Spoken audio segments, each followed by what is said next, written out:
pengaturan pegawai pemerintah dengan perjanjian kerja P3K antara lain P3K mendapat pensiun dan jaminan hari tua, serta tunjangan dan fasilitas. Bagi mereka yang tidak lulus tes CPNS maupun P3K diberikan kesempatan lagi.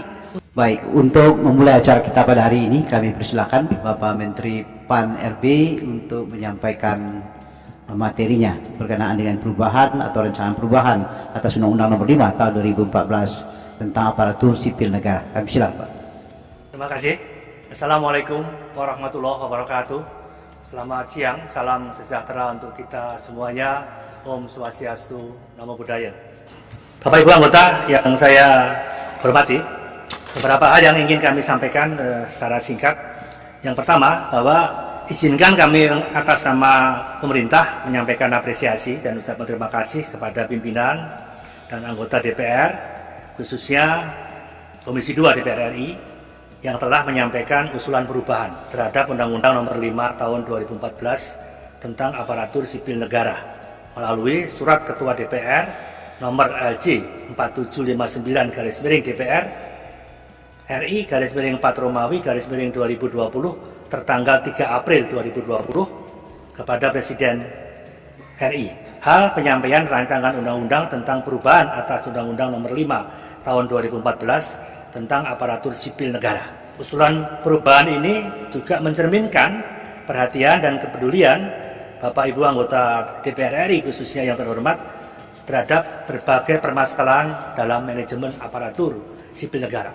Sehingga momen pembahasan perubahan ini akan banyak kita diskusikan, kita bicarakan, dan kita sempurnakan dari konteks undang-undang ini. Bapak Ibu anggota Komisi 2 DPR RI yang saya hormati, sebagaimana tindak lanjut daripada surat pimpinan DPR, Menseknek lewat surat dari Seknek tanggal 19 April 2020, hal rancangan undang-undang tentang perubahan atas Undang-Undang Nomor 5 Tahun 2014 tentang aparatur sipil negara kepada Menpan RB, kemudian Menteri Keuangan, Mendagri, Menteri Hukum dan HAM telah meminta kepada menteri-menteri tersebut yang dikoordinir oleh Kemenpan RB melakukan pembahasan dan penyusunan daftar inventarisasi masalah dengan melibatkan kementerian lembaga yang terkait.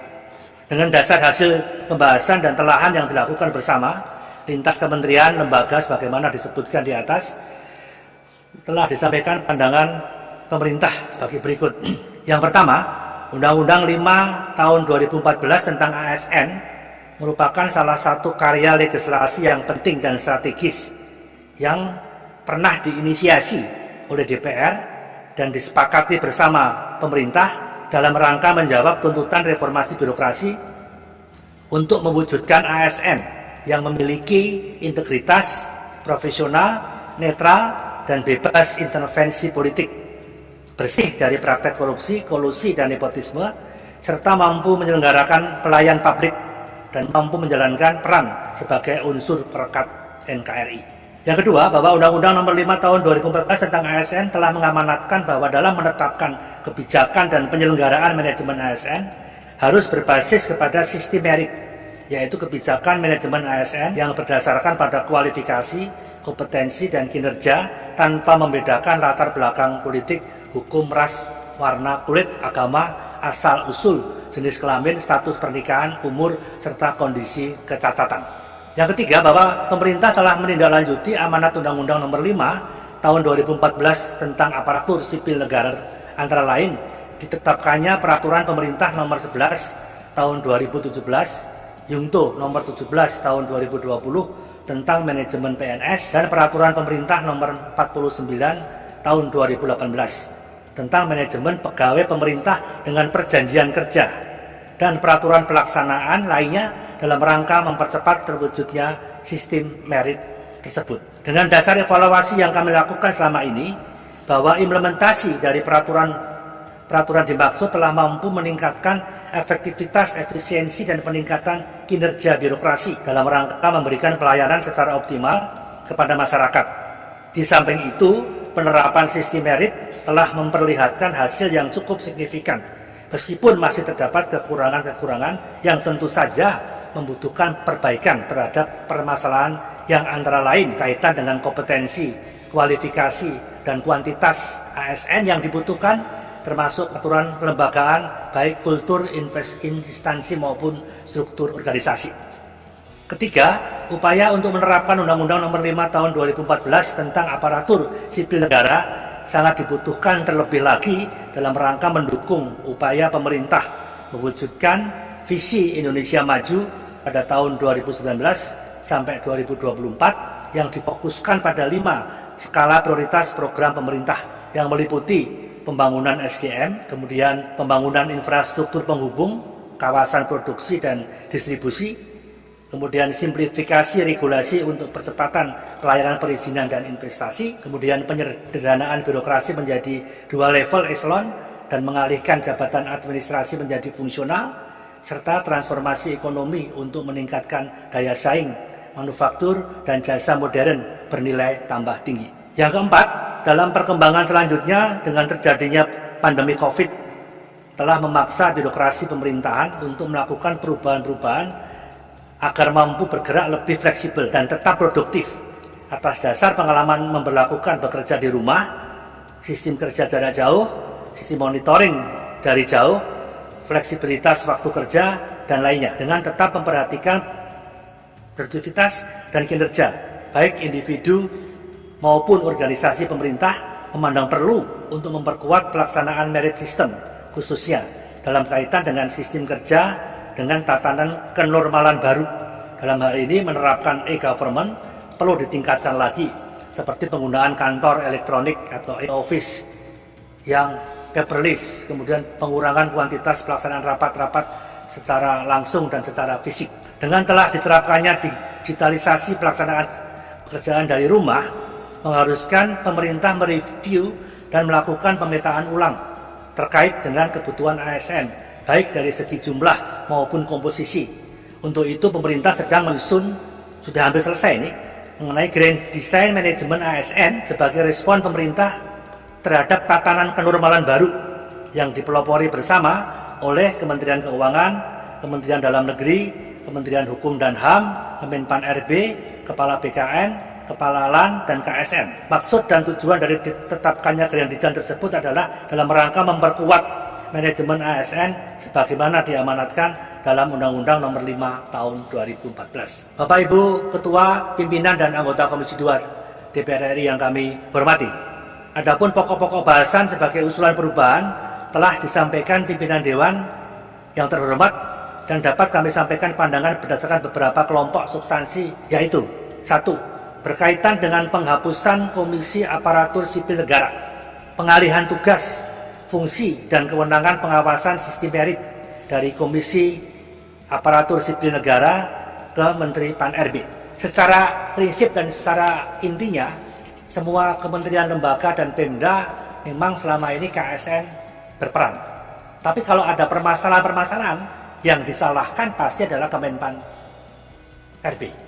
Jadi kami memahami kalau lebih baik dalam satu komando sajalah. Yang urusan CPNS, urusan sistem merit, urusan pengalihan jabatan, fungsional, dan sebagainya dalam satu kementerian, yaitu Kementerian Pan-RB.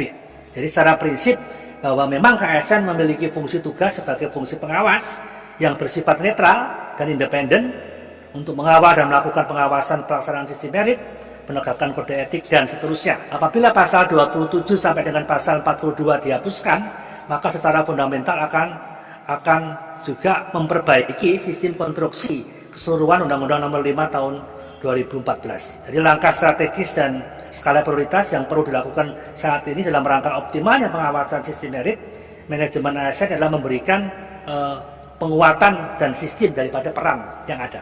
Ini nanti akan bisa kita jabarkan berlanjut dalam pembahasan revisi undang-undang ini, apakah tetap dikembalikan pada Kemenpan RB sehingga ada satu komando, satu kor, satu telahan yang sehingga jelas tanggung jawabnya, dan saya yakin pemerintah juga akan terbuka, akan mandiri, juga akan kreatif di sini.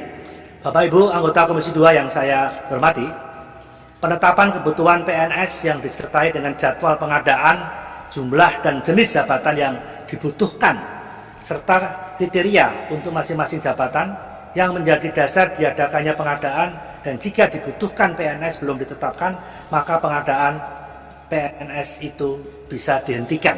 Penambahan pengaturan ini pada dasarnya sudah ditetapkan dalam pengaturan teknis, sehingga tidak perlu diatur dalam undang-undang. Setiap instansi pemerintah akan ditunda pengadaan CPNS-nya jika tidak melengkapi kriteria yang dipersyaratkan. Bahkan secara nasional pengadaan dapat ditunda karena kondisi-kondisi tertentu. Yang ketiga, berkaitan dengan kesejahteraan pegawai pemerintah dengan perjanjian kerja P3K. Pengaturan pegawai pemerintah dengan perjanjian kerja P3K antara lain, P3K mendapat pensiun dan jaminan hari tua, serta tunjangan dan fasilitas. Tambahan substansi ini tidak diperlukan, mengingat pemerintah telah menerbitkan PP nomor 49 tahun 2018 tentang manajemen P3K yang antara lain sudah mengatur bahwa mekanisme pemberian tabungan hari tua dan fasilitas bagi P3K akan dilakukan melalui lembaga pengelola pensiun sesuai dengan peraturan perundang-undangan yang ada. Dalam kerangka Undang-Undang Nomor 5 Tahun 2014, khususnya terkait dengan pemberian jaminan pensiun, pemerintah akan melaksanakan reformasi sistem pensiun berdasarkan iuran pasti. Dalam rangka mengurangi beban fiskal, dengan sistem ini maka pegawai akan mendapatkan manfaat pensiun sesuai dengan iuran yang telah dibayarkan, beserta hasil pengembangannya, di mana masa kerja PNS memang dirancang untuk melayani sampai dengan batas usia pensiun, sedangkan P3K menjalankan tugasnya sesuai dengan masa perjanjian kerja. Manfaat jaminan purna kerja yang diberikan kepada P3K adalah jaminan hari tua, yang juga digunakan konsep iuran pasti, di mana pemerintah sebagai pemberi kerja maupun P3K sebagai pihak yang dipekerjakan memberikan kontribusi terhadap jaminan hari tua. Dengan demikian, penghargaan pemerintah kepada P3K maupun manfaat yang diterima P3K yang telah menyelesaikan perjanjian kerjanya sesuai dengan masa mengiur dan besarnya iuran, yaitu besaran akumulasi jaminan hari tua beserta hasil pengembangan yang ada. Manfaat jaminan hari tua tersebut dapat diatur sedemikian rupa, apakah diterima sekaligus, diterima dengan konsep anuitas, atau dikombinasikan, yang mana selanjutnya pengelolaan dan manfaat jaminan hari tua dan jaminan pensiun tersebut akan diatur melalui lembaga pengelola pensiun sesuai dengan peraturan perundang-undangan, di mana fasilitas P3K berupa peralatan kerja, ruang kerja, dan operasional kerja serta fasilitas lain sesuai dengan jabatan yang didudukinya. Berikutnya berkaitan dengan pengurangan ASN, bahwa pengurangan ASN dan P3K sebagai akibat perampingan organisasi yang menyebabkan pensiun dini secara massal. Pemerintah berkonsultasi dengan DPR berdasarkan pada evaluasi dan perencanaan pegawai. Penambahan substansi ini perlu dipertimbangkan mengingat berdasarkan pasal 4 ayat 1 Undang-Undang Dasar tahun 45 bahwa Presiden memegang kekuasaan tertinggi atas penyelenggaraan pemerintahan. Kemudian penyelenggara pemerintahan sehari-hari dilaksanakan oleh aparatur sipil negara, sehingga kebijakan pemerintah untuk merampingkan organisasi juga merupakan hak daripada pemerintah atau salah satu daripada prerogatif Presiden. Selain itu, perampingan organisasi berdasarkan evaluasi dan perencanaan pegawai dalam organisasi kementerian lembaga itu dilakukan dalam rangka meningkatkan performa kinerja yang ada.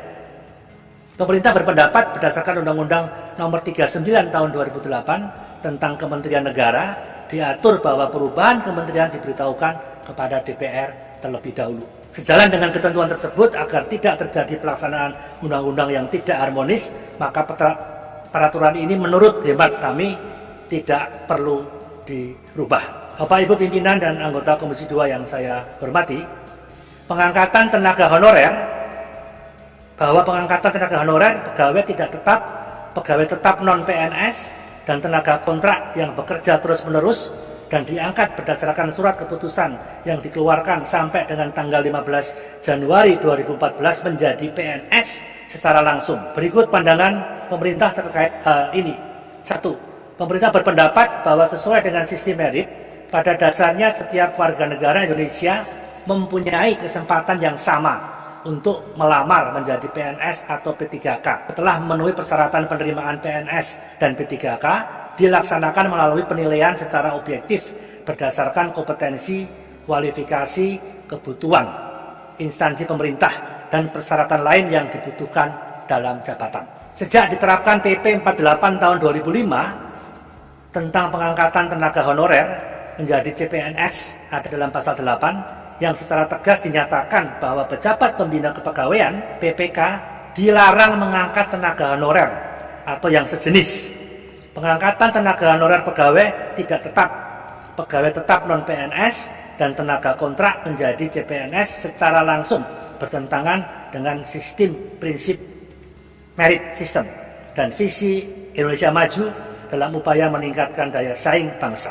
Samping itu, pengangkatan secara langsung tersebut menjadi tidak adil bagi putra-putri terbaik bangsa yang berkeinginan untuk bekerja di lingkungan instansi pemerintah. Nah, peluang mereka tertutup dengan dilakukannya pengangkatan tenaga honorer tersebut.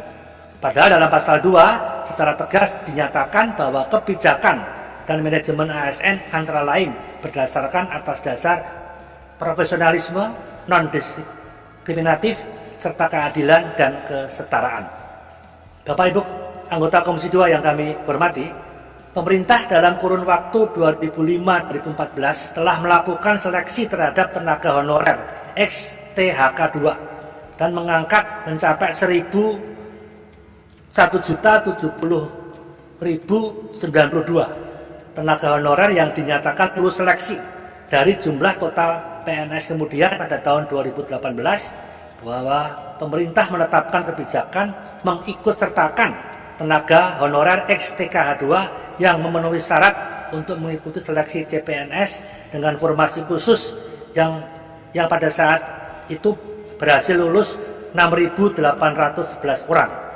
Selanjutnya pada tahun 2019 dilakukan pula seleksi P3K bagi tenaga honorer ex-TKH 2 yang memenuhi syarat yang dinyatakan berhasil lulus sejumlah 51.293 orang yang ada. Perhitungan penambahan anggaran untuk pengangkatan seseorang menjadi PNS dalam asumsi A menjadi PNS golongan 3A, masa kerja 0 tahun, status K2 dan C, tarif tunjangan kinerja 80%, itu akan menambah beban anggaran rata-rata 7 juta per orang. Apabila THK 2 yang tidak lolos seleksi masih 438 ribuan diangkat langsung menjadi PNS, maka beban anggaran itu akan bertambah menjadi 3 triliun lebih per bulan untuk belanja pegawai. Ini minus pensiun. Nah, mengingat dampak anggaran dan pengangkatan menjadi PNS cukup signifikan, maka proses seleksi yang penting sebagaimana salah satu mendapatkan SDM yang berkualitas akan kita wujudkan. Memang sekarang dalam konsentrasi mengenai infrastruktur kesehatan dan layanan sosial di tengah pandemi COVID ini, sehingga tidak memungkinkan kalau secara otomatis kita mengangkat sisa anggota yang tanpa ada proses seleksi ini. Dengan tidak mengubah Undang-Undang Nomor 5 Tahun 2014 tentang ASN, pemerintah terus berupaya mencari solusi untuk mengatasi permasalahan tenaga honorer dimaksud. Namun solusi yang diupayakan harus tetap memperhatikan kepatuhan terhadap ketentuan peraturan perundang-undangan yang terkait. Yang kami hormati Bapak Ibu pimpinan dan anggota Komisi 2 DPR RI. Selanjutnya, khusus untuk menyelesaikan tenaga honorer, perlu kita pikirkan bersama sebagai solusi alternatif penyelesaian yang komprehensif dan berkeadilan bagi tenaga honorer yang ada maupun calon pelamar lain di luar tenaga honorer yang juga perlu diberikan kesempatan untuk berkompetensi sesuai dengan sistem merit. Adapun usulan kami terkait dengan penyelesaian tenaga honorer dengan tetap dalam koridor ketentuan peraturan perundang-undangan yang ada saat ini, yaitu perlu dilakukan upaya-upaya sebagai berikut. 1. Memberikan kesempatan bagi mereka yang memenuhi persyaratan untuk mengikuti tes CPNS sesuai dengan peraturan perundang-undangan yang ada. 2. Bagi mereka yang tidak memenuhi persyaratan mengikuti tes CPNS namun memenuhi persyaratan sebagai P3K, diberikan kesempatan mengikuti P3K. Bagi mereka yang tidak lulus CPNS namun masih memenuhi persyaratan sebagai P3K, diberikan kesempatan untuk mengikuti tes P3K. Bagi mereka yang tidak lulus tes CPNS maupun P3K, diberikan kesempatan lagi untuk bekerja sesuai dengan kebutuhan instansi pemerintahnya sesuai peraturan perundang-undangan dengan gaji yang disesuaikan dengan UMR di wilayahnya dan diberikan kesempatan sampai tahun 2023. Kemudian Kemenpan RB akan terus berkoordinasi lebih lanjut dengan Kementerian Keuangan, Kementerian Dalam Negeri, Kementerian Hukum dan HAM, dan pemerintah daerah untuk menyusun strategi menyelesaikan terhadap permasalahan tenaga honorer yang tidak lulus baik tes CPNS maupun tes P3K. Pada kesempatan ini pula perlu kami laporkan bahwa tahun 2021 ini pemerintah juga akan melakukan rekrutmen 1 juta tenaga guru. Keputusan pemerintah merekrut 1 juta tenaga guru tersebut dengan menggunakan skema pegawai pemerintah dengan perjanjian kerja atau P3K pada tahun 2021 yang merupakan upaya pendek pemerintah untuk memenuhi tenaga pendidik. Rencana ini di samping untuk menyelesaikan kekurangan tenaga guru yang selama ini diisi oleh tenaga honorer, juga dimaksudkan untuk memberikan kesempatan bagi yang telah berusia di atas 35 tahun untuk memperoleh kepastian status kepegawaiannya. Rencana ini sudah dikaji sejak awal tahun 2020 bersama Kementerian Pendidikan dan Kebudayaan, Kementerian Keuangan, Kementerian Dalam Negeri, dan Badan Kepegawaian Negara. Yang kami hormati Bapak Ibu pimpinan dan anggota Komisi 2 DPR RI. Demikian beberapa pendapat yang dapat kami sampaikan, dan atas nama pemerintah sekali lagi kami menyampaikan ucapan terima kasih yang sangat besar kepada pimpinan dan Bapak Ibu anggota Komisi 2 atas segala perhatian terhadap tata kelola ASN selama ini, di mana harapan kami tentunya pemerintah dan DPR RI akan siap bekerja bersama-sama memberikan dan mendapatkan solusi yang terbaik dalam rangka membangun ASN yang profesional, yang berintegritas dalam rangka pelaksanaan pemerintahan, pembangunan, dan layanan publik. Sehingga ini bagian juga daripada reformasi birokrasi